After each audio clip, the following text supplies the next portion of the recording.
कबीरदास जी की साखियाँ पढ़ेंगे हम। कबीर सूता क्या करे, उठे न रोवे दुख, जाका बासा गोर में सो क्यों सोवे सुख। इन पंक्तियों में कबीरदास जी कहते हैं कि अरे मानव, तुम इस मोह माया की निद्रा में क्यों सोए हुए हो। उठकर अपने दुखों को, अपने कष्टों को भगवान के सामने क्यों नहीं प्रकट करते हो। जो समय का ग्रास बनने वाला है, अर्थात जिसका निवास मृत्यु की सीमा पर है, वह सुखपूर्वक तुम कैसे सो सकते हो।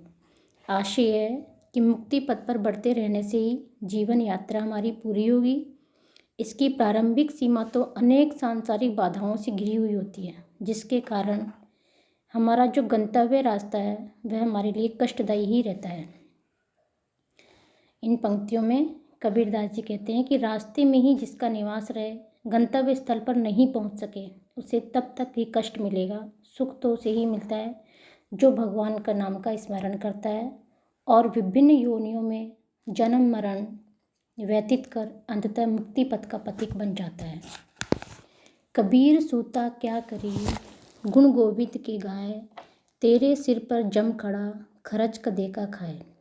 कबीरदास जी कहते हैं कि अरे मानव, तू सोया हुआ क्या कर रहा है और तुम इतनी देर क्यों सोए हुए हो।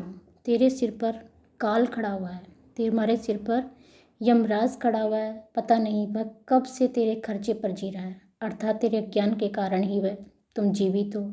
इसलिए तू इस ईश्वर का गुणगान कर ताकि तुझे इस काल से छुटकारा मिल सके। इन पंक्तियों का आशय यह है कि कबीरदास जी कहते हैं कि जिस प्रकार से उधार देने वाला साहूकार ऋणी के घर जाकर ठहर जाता है और उसके खर्चे पर खाता रहता है, इससे ऋणी का ऋण चुकता होने की बजाय वह बढ़ता ही जाता है। इसी प्रकार काल के द्वारा दिया गया ज्ञान रूपी मूलधन हमारे कर्मों के भोग और हमारे कर्मों के पाप पुण्य रूपी ब्याज से बढ़ता जाता है। जैसे मूलधन और ब्याज को चुकाने पर ही ऋण से मुक्ति मिलती है, उसी प्रकार कर्म एवं अज्ञान के बंधनों से मुक्ति भगवत भक्ति का नाम स्मरण से ही मिलती है। कबीर ने ईश्वर के नाम गुण का स्मरण की वंचना की है। आगे की साखी है हमारी। कबीर सूता क्या करे, सूता होय अकाज, ब्रह्मा का आसन खींचा, सुनत काल की गाज। अकाज मीन्स होते हैं अकार्य, हानि। गाज मीन्स होती है गर्जना। कबीरदास जी जो हैं इन पंक्तियों के माध्यम से बताना चाहते हैं और कहते हैं कि हे जीव, तुम सोए हुए क्यों हो। तुम इस माया मोह की नींद में और तुम अज्ञान में क्यों सोए पड़े हो। अज्ञान से सोने पर तो तुम्हारी हानि ही है। तुम अपने अविवेक से, अज्ञान से सोए रहने पर तो ब्रह्मा का सिंहासन भी काल की गर्जना से खिसक जाता है, अर्थात ब्रह्मा जी का सिंहासन भी हिल जाता है। तो तुम तो उसके सामने क्या हो, अर्थात तुम्हें इस अज्ञान की नींद को त्याग कर भगवान के नाम का स्मरण करते रहना चाहिए। इनमें कबीरदास जी का आशय है कि ब्रह्मा आदि भी काल के वश में है, अर्थात इस सृष्टि के जो सृष्टि निर्माता ब्रह्मा जी हैं वह भी काल के वश में है। तो मानव तो क्या, वह भी काल के वश में है। ब्रह्मा के आसन खिसकाने का कबीरदास जी का यही आशय है। केसों कही कही कू किए, ना सोइए असरार, राति दिवस के फूकना, कभू लगी पुकार। केसों मीन्स होता है केशव को, असरार मीन्स होता है बेसुध होकर, कूकणों मीन्स होता है पुकारना। इन पंक्तियों में कबीरदास जी कहते हैं कि हे मानव, तुम इस दुखी स्वर में केशव कह कहकर निरंतर पुकारते रहो, अर्थात तुम अपने बहुत ही आर्तवाणी में, बहुत ही दुख भरी आवाज़ में तुम केशव को पुकारते रहो और बेसुध होकर तुम निरर्थक रहकर मत सो, अर्थात इस तरह तुम अविवेक में और बेहोश होकर मत सो और दुखी वाणी में रात दिन तुम्हें भगवान के नाम का स्मरण करते रहना चाहिए। उन्हीं को पुकारने से, उन्हीं को पुकारो और कभी तो वे तुम्हारी इस आर्तवाणी को, दुखी वाणी को सुनेंगे और तुम्हारे कष्टों को दूर करेंगे। जी ही घटी प्रीति न प्रेम रस, फूनी रसना नहीं राम, ते नर इस संसार में उपजी से बेकाम। घटी मीन्स होता है हृदय, उपजी मीन्स उपजना, रसना मीन्स होती है जीभ, और शय मीन्स होते हैं नष्ट होना, ग्रास बनना। कबीरदास जी इन पंक्तियों में कहते हैं कि जिसके अंतःकरण में ईश्वर के प्रति न तो प्रेम है और न ही वह प्रेम का आस्वाद है, तथा जिसकी जीभ पर राम का नाम नहीं है, ऐसा व्यक्ति इस संसार में जन्म लेकर व्यर्थ में ही नष्ट हो जाता है। अर्थात ऐसे लोगों का इस संसार में जन्म लेना व्यर्थ है। ऐसे लोगों को इस संसार में जन्म लेना बिना काम का है, और वे ऐसे व्यक्ति जो हैं वो अपना ही नाश करते हैं। कबीर प्रेम न चाशिया, चशी न लिया साव, सोने घर का पावना जू आया त्यों जा। चाशिया मीन्स होता है चखना, अनुभव किया हुआ। साव मीन्स होता है स्वाद, आस्वाद।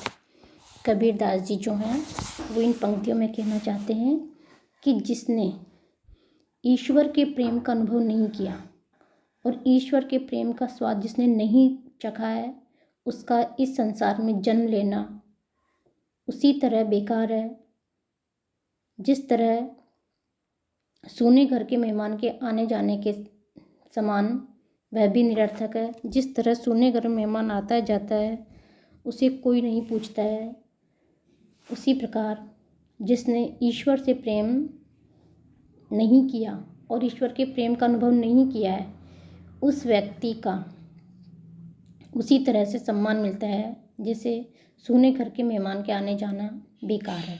सोने घर में मेहमान जैसे आता है वैसे ही चला जाता है, उसकी कोई आवभगत नहीं की जाती है, उसका कोई मान सम्मान नहीं किया जाता है, उसका आना जाना व्यर्थ ही रहता है। यही स्थिति जीवन में ईश्वर से प्रेम न करने वाले व्यक्ति की होती है। पहली बुरा कमाई करी बांधी विष की पोट, कोटि कर्म फिर पलक में आया हरि की वोट। पोट मीन्स होती है गठरी, पोटली। बांधी मीन्स बांधना, कोटि मीन्स होता है करोड़ों, वोट मीन्स होता है ओट, सहारा देना, शरण देना।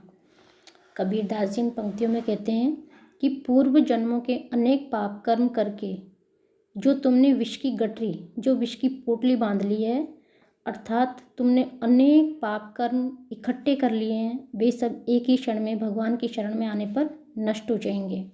अर्थात ये जीव, तुम्हें भगवान की शरण में जाने से तुम्हारे समस्त पाप कर्म नष्ट हो जाएंगे, तथा जीव जो हमारा जो जीव है वह अनेक कर्म बंधनों से उसे मुक्ति मिल जाती है।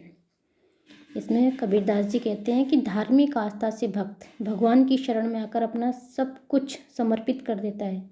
इस समर्पण में उसका अहम का जो भाव है वह समाप्त हो जाता है, और इस भाव से कर्म बंधन जो हैं वो क्षीण हो जाते हैं।